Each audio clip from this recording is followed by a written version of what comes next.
introducing the, yeah, I think they started with the recording. Yeah. So good afternoon, everybody, and welcome to the Institute for Molecular Science and Engineering webinar.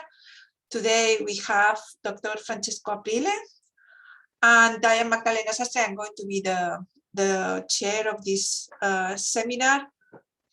So Francesco is going to present the seminar that you can see the title here, Antibody Discovery versus Neurodegeneration. This webinar is part of the molecular level understanding is crucial for targeted drug delivery in the brain webinars series.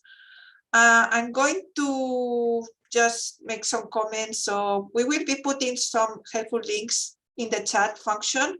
So one of them, you can find the previous webinars, and another of the links is the IMSE Eventbrite page, where you can find the registration for all the upcoming seminars, the IMSE blog, the Never Lick the Spoon podcast, and the registration for our newsletter. Okay, so just before we start with the seminar, just to let you know that if you have any questions, please do not use the chat. Use the Q&A place. If you have any technical issues, you can send a message to IMSE Imperial privately, and a member of this team will be able to help you. So you can use the chat for that, but use the private chat. And now we will handle to our presenter today, that is Francesco. So Dr. Aprile is a new UKRI Future Leaders Fellow in the Department of Chemistry. His research, which combines chemical biology and biophysics, focuses on the development of antibodies as research and clinical tools. In particular, Dr. Aprile applies high-throughput discovery methods to develop novel biomolecules to understand how the complex environment of the brain chemically modifies and modulates neurotoxic protein aggregates called amyloids, which are the hallmarks of many forms of dementia. So Dr. Aprile obtained his PhD from the University of Milano-Bicocca in Italy, and was previously a senior research fellow of the Alzheimer Society in the Department of Chemistry at the University of Cambridge, where he developed antibodies to inhibit amyloid aggregation. So from here, yeah, we are looking forward to your presentation, Francesco. Thank you very much, Magdalena, for the great presentation, and thank you to the organizer for inviting me today. It is really a pleasure to be here. I hope you can see my screen. I think so. If you cannot see my screen share, please just let me know. So today I'm going to discuss essentially what my research team currently does in the field of antibody discovery to target and understand neurodegeneration, particularly associated with dementia. So just to give you a brief outline of the main topics that I will discuss today. Well, first of all, I'm going to put everything a little bit in the context of my team research interest, and I'm going to explain a little bit about the role of protein aggregation in neurodegenerative diseases. And then I'm going to discuss about how to develop and use antibodies to first study protein aggregation, and then to detect aggregates for both research and potentially for clinical purposes. And eventually, I'm going to briefly mention about new potential scaffold that in the context of targeted drug discovery can be helpful because they allow a better permeability through tissues. So just to tell you a little bit more about our research interest, I think this is quite well captured by this picture by David Goodsell. When we study protein-dependent mechanism in biology and in diseases, we always need to consider that these take place into highly complex environments. So proteins can interact with other macromolecules, they can be heavily post-translationally modified, and so on. So when we want to be highly quantitative to characterize this mechanism, very often we need to use in vitro approaches, which means that we need to take a protein out of its context and maybe produce it recombinantly and characterize its behavior using approaches that are very accurate, but they need to overlook chemical modification, assembly mechanism, or conformational changes that are maybe very relevant in vivo. So my research interest essentially focuses in developing tools that would allow us to be as quantitative as by using in vitro approaches, but directly in the biological context where all these processes take places. And to do so, we look at antibodies as the perfect tools and probes to develop such approaches, because first of all, antibodies are very strong binders that can be produced and modified in an academic lab settings. They allow interdisciplinary research, which means that one can use the same type of antibody to image a protein in its own context, for example, but also then to use the same antibody in vitro for example, a more detailed structural characterization. And putting together this set of data, one can actually build up a whole complex mechanism. And eventually antibodies are also translatable. They can not only be used for research purposes, but they can be used for clinical application or biotech applications. However, antibodies come with some challenges. So first of all, several types of target, several types of biomolecules are still considered untargetable or challenging to target. This is the case, for example, of post-translationally modified proteins or protein aggregates. Even if we can sometimes target these proteins, these come with some, let's say, we can do these with expensive manufacturing or with discovery processes that are quite time-consuming. So my research team want to solve these problems, these challenges in expanding the repertoire of targets and in making time and cost-effective methods to produce antibodies. And to do so, we have put together a platform that essentially combines computational design, rational design with directed evolution. So what we do essentially is we first generate antibody or antibody fragments that are lead antibodies, and we do so by using a sequence-based antibody design, and then we take this lead antibody and we further refine its affinity and specificity by using, for example, ribosome display or RIS display that enable us to increase in a very efficient way the affinity towards very specific and challenging targets, such as here in this cartoon I represented an oligomer, an aggregate of an amyloid protein. And in terms of research interest, these comes with other research teams that we are currently developing that are all connected with our antibody discovery platform. We're interested in developing quantitative detection technologies, for example, to target, quantify, characterize protein aggregates in accessible body fluids. And we are really keen in doing so with equipment that are generally available in any biochemistry or physical chemistry lab, including, for example, qPCR machines, something that can be used routinely for both research and diagnostics. We are also interested in studying protein assembly. This is the basis of, for example, several toxicity mechanisms associated with dementia, and the role of post-translational modification in dementia. So we are developing a series of techniques to post-translationally modify proteins that would tend naturally to aggregate and therefore to precipitate during the chemical reaction. And this actually will enable us to develop even more and more antibodies targeting these challenging chemical modifications. So just to enter more specifically in the subject of today's talk, one of the subject area we are interested in working and in understanding is dementia. And dementia, clearly, it's an umbrella term that refers to several diseases, Alzheimer, Parkinson disease, for example.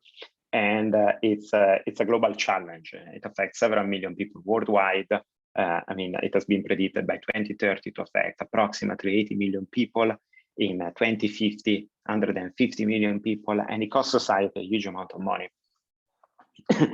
Now, there have been very recently some monoclonal antibodies that have been developed, FDA approved. For example, aducanumab by Biogen. These come with a little bit of conflicts in the field because there are some issues. There seems to be some issue associated with this antibody or not. So we are still discussing, but the take-home message is that there is a lot of interest in developing these molecules, and there is a lot of discussion about this and a lot of developments currently happening. And it's key to develop drugs and to develop diagnostic approaches to target these diseases because we lack of biomarkers, we lack of effective biomarkers that would enable quantitative early diagnosis.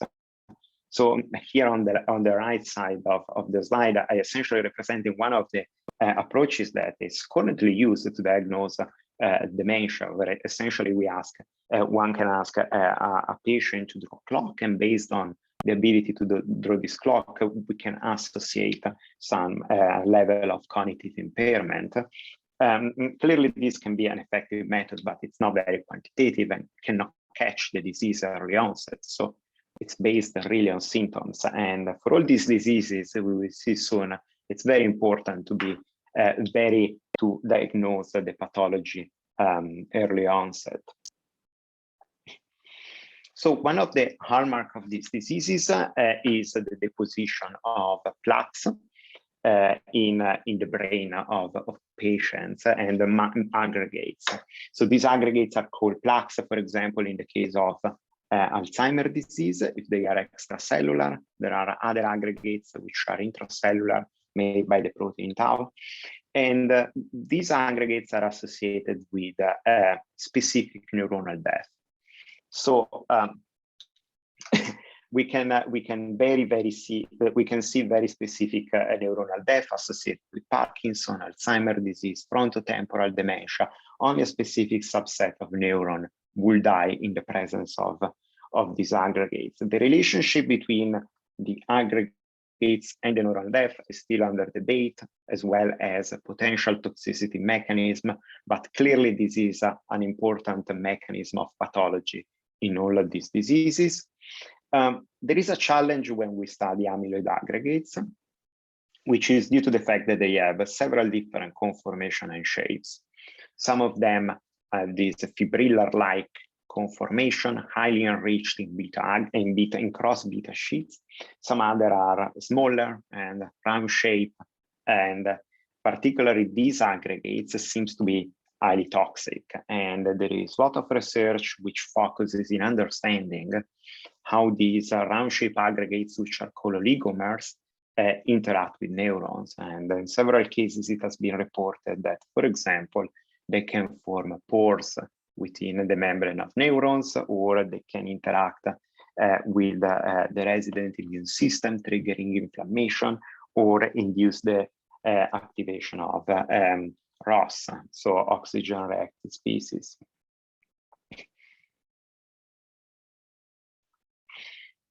Now, there is a lot of interest in understanding, therefore, how these aggregates form and to model them at the kinetic level. So in this case, I'm showing a very simplified scheme where we have monomers of amyloidogenic proteins, which will convert into amyloid fibrils. And this reaction can actually be modeled by using specific dyes. For example, thioflavin T is one of those. And thioflavin T we specifically bind, this representation is clearly not in scale, but thioflavin T will bind to the amyloid fibrils and will increase its fluorescence. And therefore, by simply monitoring fluorescence over time, we can in vitro follow the kinetic of formation of these aggregates. Now, it is very important to point out that there is a phase which is called lag phase, where nothing happens. And in this lag phase, essentially, we don't see any thioflavin T increase, but it's where actually all the oligomers, at least in vitro, form. So it is very difficult to develop probe that can specifically monitor the formation of oligomers or that can inhibit the formation of oligomers, because several dyes and several current approaches actually fail to track their kinetic. So in the case of Alzheimer's disease and amyloid beta, which is the peptide responsible for the formation of the plaques, the aggregation mechanism has been modeled quite extensively in vitro. So what happened, we have the amyloid beta peptide that in the monomeric state here on the left side that will interact with each other. Different monomer will interact with each other and through a mechanism which is called primary nucleation, and that will form some initial nuclei or primary oligomers that will then convert progressively, will change their shape and conformation into fibrils. Now, there is an important mechanism for amyloid beta aggregation, which is called secondary nucleation, which essentially takes place on the surface of the fibrils. The surface of the fibrils is highly hydrophobic and can attract more monomer, increase the local concentration of the monomer, and catalyze the formation of more oligomers, here represented as secondary oligomers. This is a feedback cycle where the more fibrils you form, the more oligomer you form. And clearly oligomers that are highly toxic for neurons will then kill more and more neurons. So this has been modeled very well in vitro. And also in vivo, there are several indications that these processes, primary nucleation, secondary nucleation, still take place. So the amyloid beta peptide, which is essentially, as I just mentioned, one of the main players in Alzheimer's disease, forms as a consequence of pathological cleavage by the secretase proteins. So everything starts from the APP precursor here in the middle of this picture. And if alpha secretase and gamma secretase selectively and sequentially cleave the protein, then we will have the formation of non-pathological products. But if beta secretase and gamma secretase cleave here on the right side, then we will have the production of a beta peptides able to extracellularly aggregate. This takes place on the membrane of the cells on the extracellular side. And clearly, there is a lot of work in trying to understand how amyloid beta aggregates and which regions actually are important once the beta peptide is formed for the aggregation of the protein. However, it is challenging because the amyloid beta peptide, when produced recombinantly, is highly aggregation prone, highly unstable. It's difficult to study this at the structural level. And so the first question that we ask, and where we found that antibody could provide could be a useful tool, was to try to map the sequence contribution of the beta to its toxicity. So to try to see which region of the beta were responsible for a specific toxic mechanism and were responsible for the aggregate formation and for the aggregate toxicity. So one way to do this would be we produce essentially this protein, we produce alanine mutant of these proteins, and then we analyze their behavior. So this procedure is called alanine scanning. It's very effective when, for example, we want to map the function of receptor enzymes and other type of proteins. But in this case, we were concerned that by changing the amino acid composition of the protein, we would then change the behavior of the protein to start with. So we would totally change the conformational ensemble of amyloid beta. And so we said, well, it would be fantastic to do the same approach in alanine scanning, where instead of using alanine mutant, we use antibodies. So the procedure will look like this. We try to design and we produce a panel of antibodies by different region of the amyloid beta peptide. And then we try to measure a specific toxic effect in the absence and in the presence of one by one these antibodies. For example, antibody A, antibody B, antibody C, D, and D. And then we try to look at the toxic effect and we pick essentially the antibody that has inhibited the most the toxic effect that we are monitoring. So this is essentially alanine scanning, again, done with antibodies, and it's called antibody scanning. But the key advantage in this case was that we had a method to readily produce these antibodies. So one side, alanine scanning, you produce antibodies in really a matter of weeks. If you need to do the same with antibodies, you may spend months to produce these antibodies. So we really wanted to come up with a method to do this faster. And this actually was a work that I did when I was in Cambridge with Michele Vendruscolo.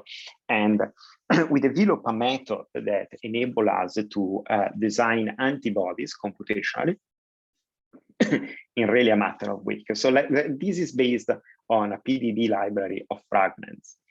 And essentially, this library of fragments is made by fragments that face each other in native structure, assuming acquiring a beta strand conformation. So what we do is, for example, we consider a target epitope here in yellow, and then we screen the library, and we try to look for fragments that interact with the target peptide, that are found to interact with the portion of the target peptide in native proteins.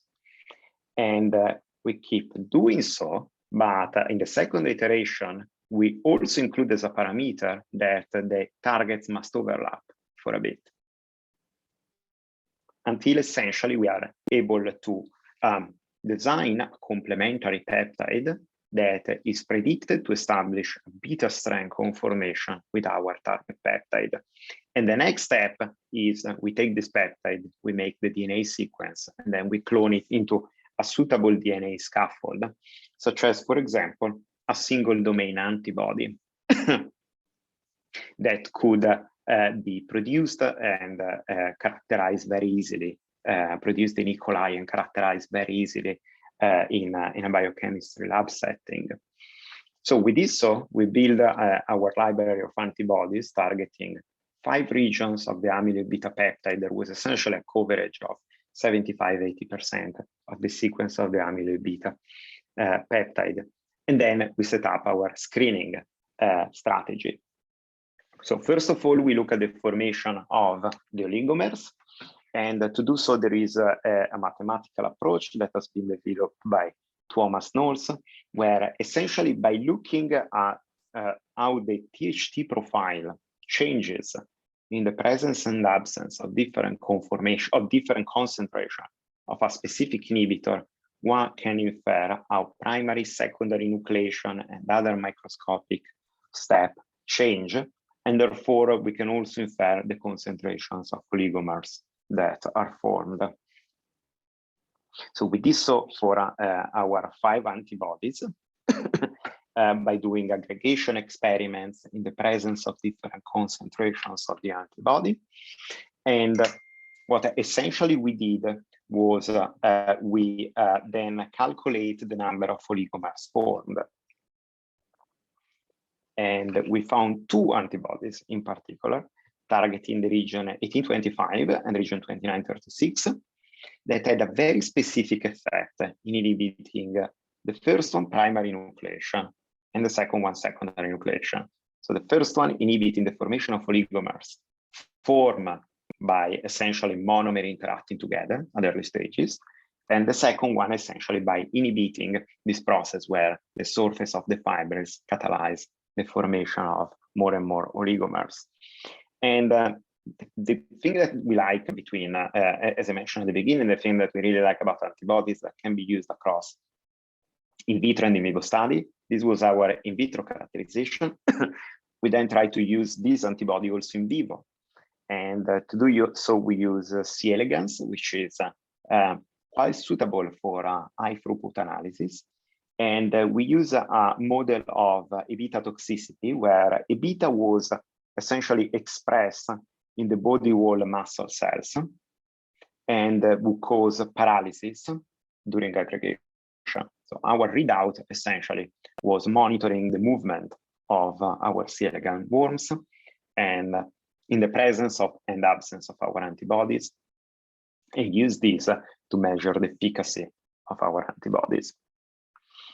To administer the antibodies, we developed essentially a whole set of protocols that was based on the fact that we would encapsulate the antibodies into lipid vesicle and use this as food for the C. elegans worm. So we would feed the C. elegans worm with these lipid vesicles, and we validated this model here on the right side with a polyQ model of C. elegans, where we could actually administer antibodies that would co-localize with the aggregates quite nicely, proving that the antibodies would be ingested, not degraded, but instead would diffuse towards the muscle cells and would essentially localize very well the presence of these aggregates.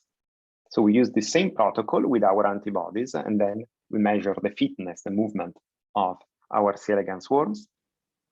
So these are some representative videos. So from the left to the right, on the left, we have worms that are treated with nothing, just buffer, essentially. They express A-beta, they are all dead after a certain period.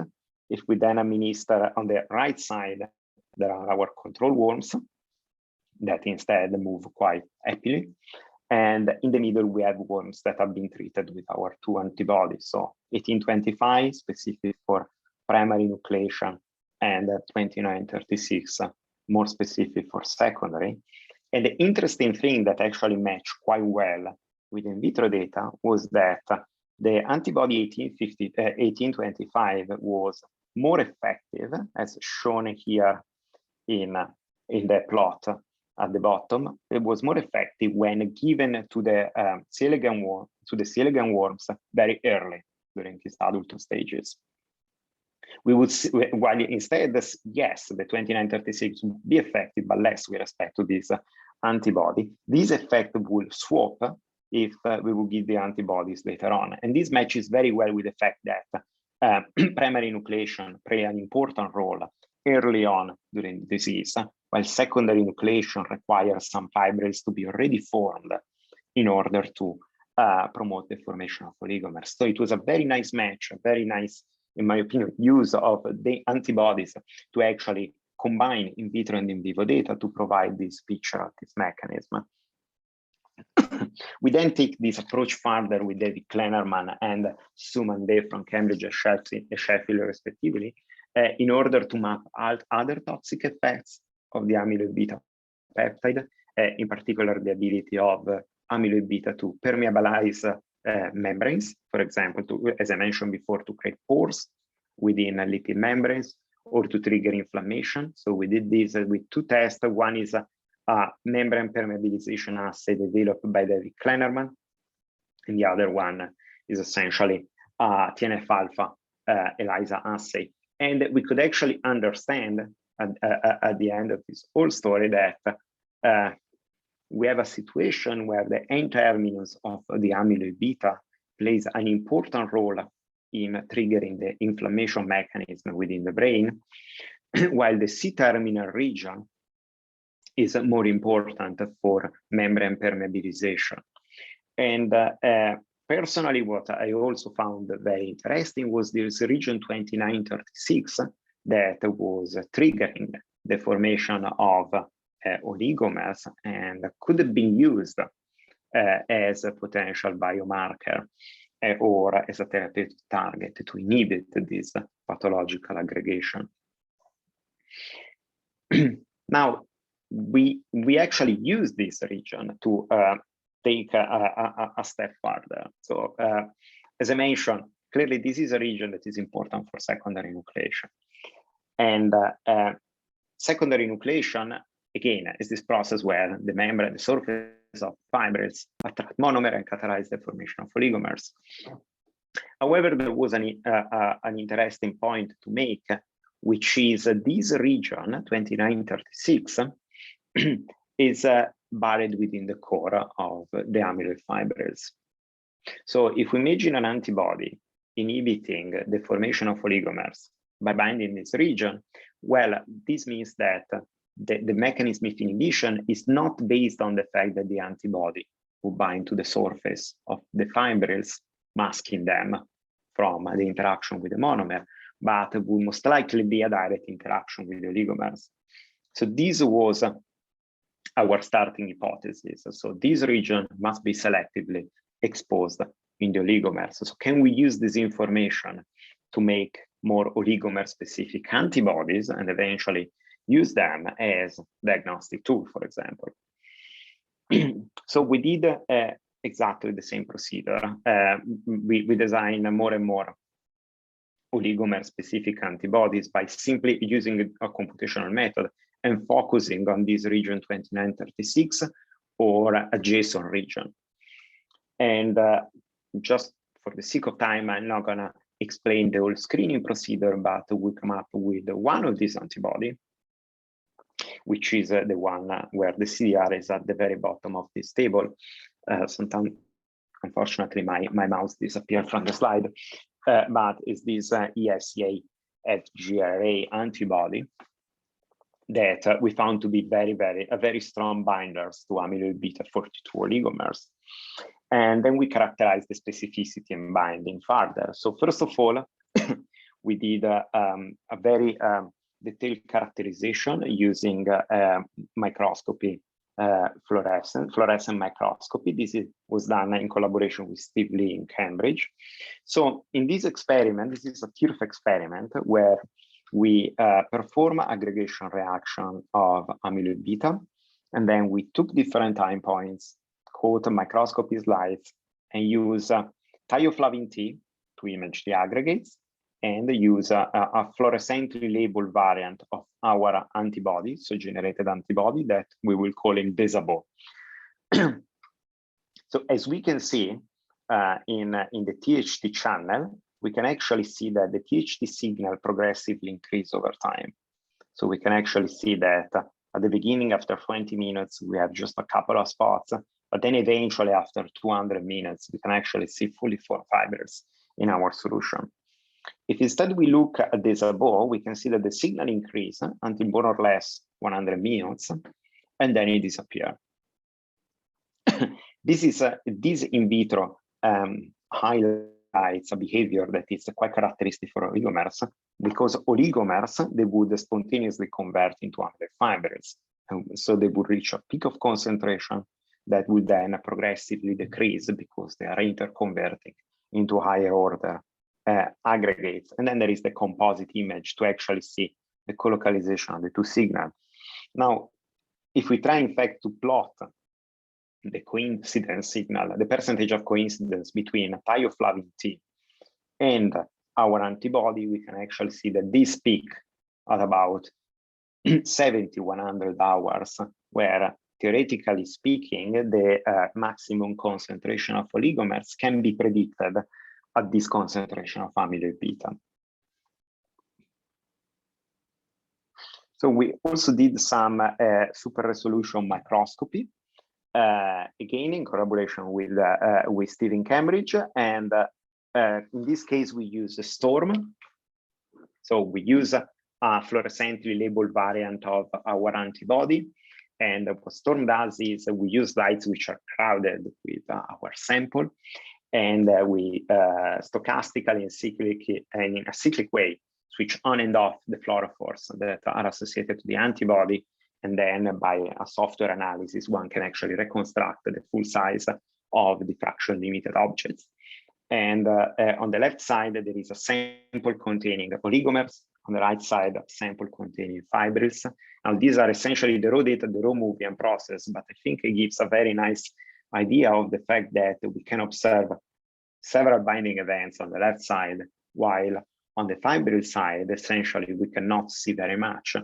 And this will show that our antibody is quite specific, again, to probe oligomers over fibrils of amyloid beta, which is, again, very crucial because oligomers are the most toxic species in this whole self-assembly process. So it's very important to specifically monitor these species rather than the fibrils. We characterize the binding with another series of biophysical approaches. So here I'm showing some calorimetry measurements that we perform using monomers, oligomers of amyloid beta. And we can see that, for example, we cannot detect any signal for the monomer, while we can actually obtain a nice titration curve for the oligomers of amyloid beta. We did the same thing with oligomers of alpha-synuclein. Both oligomers are stabilized. So again, we are talking about an oversimplified system. They are not on pathway, but they give a very good hint about whether or not this antibody will bind to the species. And we could see no binding with alpha-synuclein oligomers. So an antibody very specific for amyloid beta over other amyloidogenic proteins. And we then characterize the binding to fibrils in solution this time. So what I showed you before was done on a slide, on a microscope slide. In this case, we use microdiffusion system developed by Thomas Morse to characterize the binding of our antibody to the fibrils. And we could derive a KD in the order of micromolar, which again would show that there is at least 1 or 2 orders of magnitude of difference in affinity between the binding of our antibody to oligomers versus to fibrils. And so we could work out a concentration regime where to selectively probe one over the other species. So after we characterized the specificity of our antibody, we were very keen to develop a user-friendly assay based on the use of our antibody that could be used for potentially the discovery or analyzing the distribution of oligomers in samples. So we look at ELISA because traditionally it's something that is quite simple to be done in a lab setting. Again, we perform an aggregation reaction where we took sample of from the aggregation reaction at specific time points, and we use the sample to coat the wells of the ELISA plate. So, and we compare these results with thioflavin T kinetics in the presence of absence of an aggregation inhibitor, an aggregation that has been reported to inhibit the aggregation of an amyloid beta. So in blue, there is the control. In red, there is the aggregation experiment done in the presence of the inhibitor. And we can see that there is a significant shift in this lag phase from about 0.5 to 1 hour. If we do our ELISA experiment and we use Desabo as essentially a primary antibody in an indirect ELISA setup, we can actually see that when we run our control aggregation, again, we see a peak of the signal, very similar to what we see in TERF at about 1 hour. And this peak not only shift, but also almost disappear, like the intensity of the peak reduces significantly upon addition of this aggregation inhibitor, showing that potentially actually this setup with the use of this antibody could be used to monitor the effect of small molecule compounds on the formation and the overall concentration of oligomers. We use the same approach in C. elegans, where we try to monitor the formation of oligomers during the adulthood of our C. elegans worms. And we actually saw that, so on the left side, there is essentially how the motility of C. elegans naturally proceed for a control worm in gray and in black for an E-beta worm. And we can see that between 5 and 6 days, there is a huge drop in the motility of the worm, particularly for our E-beta worms. This is not captured if we try to stain aggregates using NIA4, which is a compound very specific for fibrils rather than for oligomers, so for bigger aggregates. But if we use this above, again, we can actually see a very significant signal starting at about 7 hours, which actually match very well the decreasing motility of the worms. And finally, we try to increase the complexity of the of our system by also analyzing other model of Alzheimer's disease. This is a J20 mouse from the Patricia Salinas lab at UCL. And what we did essentially was to take a section of the hippocampus and to image them, again, first of all, using NIA4 at different age. And we see that 4 months, essentially, there is no signal in the hippocampus. We start to see something at 9 months, and eventually a lot of fibrils at 18 months. But the interesting thing is that at 4 months, these mice would start showing some pathological phenotype, some cognitive impairment, but these will not be matched by the readout obtained by NIA4. So we try to do an ELISA using our antibody by comparing J20 mice with the control mice. So this is the difference between red and black dots. And we could actually capture a very interesting difference in signal starting from 4 months, showing that essentially this approach would match better the phenotype of the mice than the NIA4 readout. So this is essentially just to show you how antibodies can be developed and can be used to, first of all, monitor, study protein aggregation in vitro, but also to potentially inhibit this process. Now, very briefly, I also wanted to mention other potential peptides, other potential scaffolds that are very interesting, because one of the major issues that antibodies have is their permeability through body barriers, for example, the blood-brain barrier. So the work that I have described so far focuses on the use of antibody fragments, so not full-length antibody, which are 140 kilodalton, but antibodies that are more about 14, 15 kilodalton of size, which could be still tricky to deliver through the blood-brain barrier. And so there is a lot of growing interest towards these objects which are called bicyclic peptides. These have been actually developed by Greg Winter in Cambridge, and they are very interesting because they essentially represent the minimum unit of an antibody. So they are bicyclic because they are kept together by this bromide group in the middle. And in green, essentially, there are sort of 2 loops that could mimic essentially the paratopes of an antibody.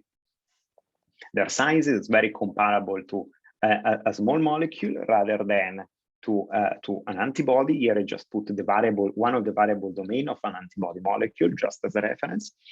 And they have other issue, for example, associated with half-life and so on, but they could be stabilized as well. So they represent a very interesting object that could be further developed.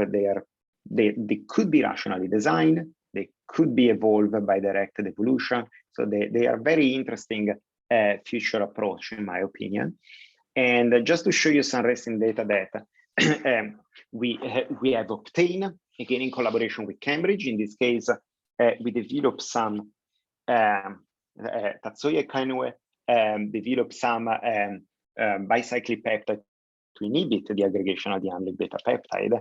And one of the very interesting behavior that we found in this case was that these peptides would change, not only inhibit the aggregation of the beta, but they would totally change the shape of the final aggregates towards something that reminds more of a glossy aggregate.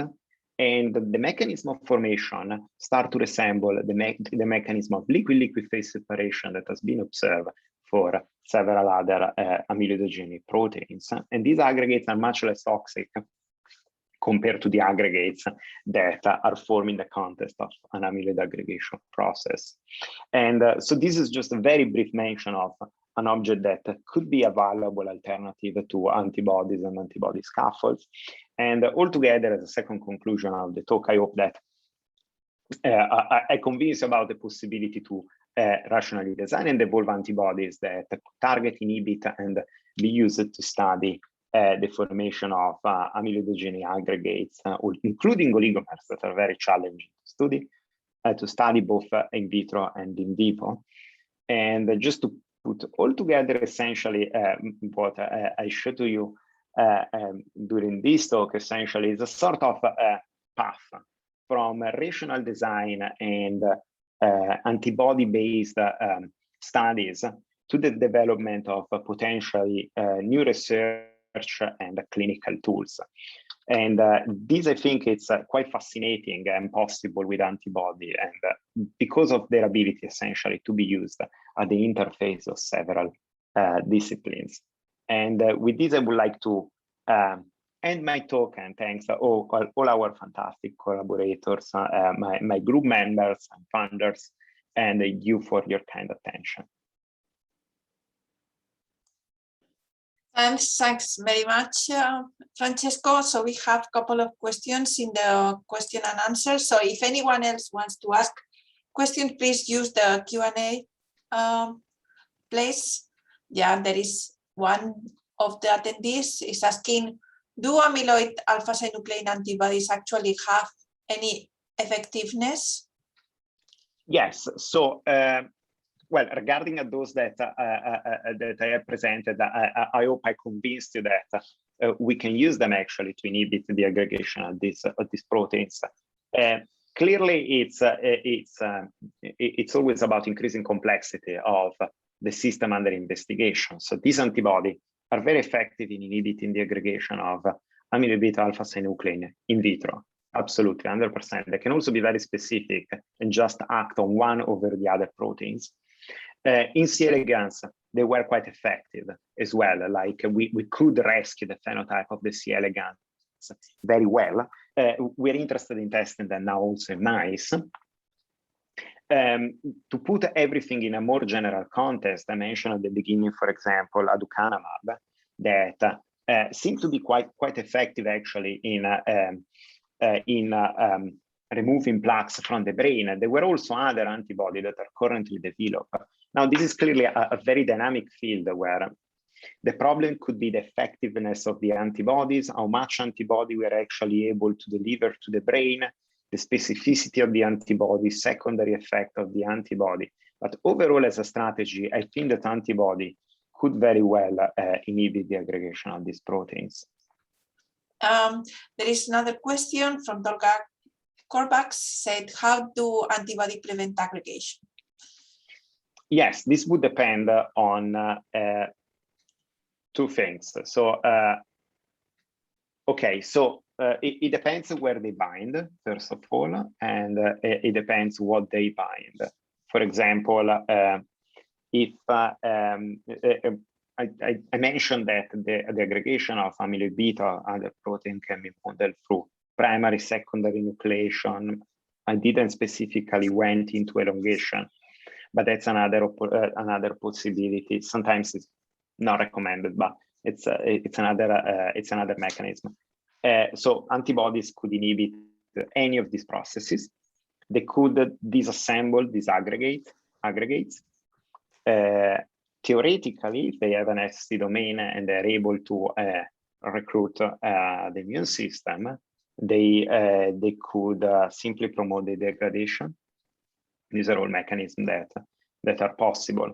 So it depends on the scaffold that you're using, on the specific antibody molecules. It depends on where the antibody binds, the specific region. And it depends on the conformation of the protein when the antibody is bound to.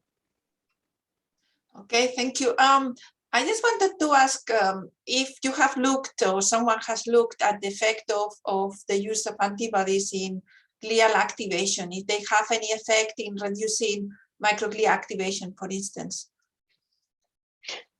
that would be very interesting to look at. I didn't look into that specifically. I'm thinking about any recent work. It's very okay. I don't think so. But you know, it's very difficult because to the best of my knowledge, I don't think so. But I would expect an antibody, particularly a full-length antibody, to have to trigger the immune response and to interact with the glia, definitely. And you know, these diseases, like neurodegenerative diseases, are highly complex.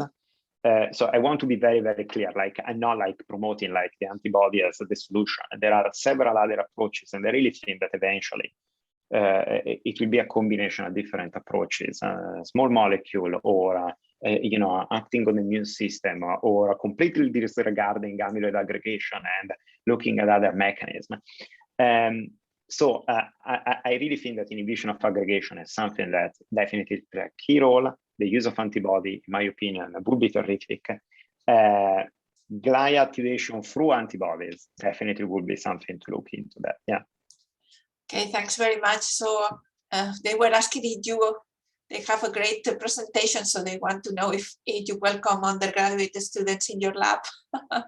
I'm always very happy to speak to whoever is interested in joining our team. So if anyone is interested, please contact me privately, and we can have a chat about that. Okay, so if there are no more questions, I just want to thank very much Francesco for these great presentations and for answering the questions. And so, as we said, the recording of this webinar will be put on the IMSE YouTube channel very soon. And you can find the link for this in the chat function.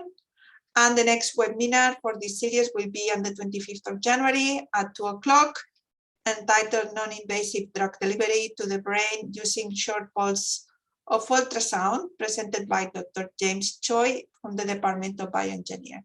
So welcome everybody for the next talk, and thanks very much, Francesco, and everybody for attending. Bye-bye. Thank you very much. Bye, Magdalena. Bye, everyone. Bye-bye. Thank you.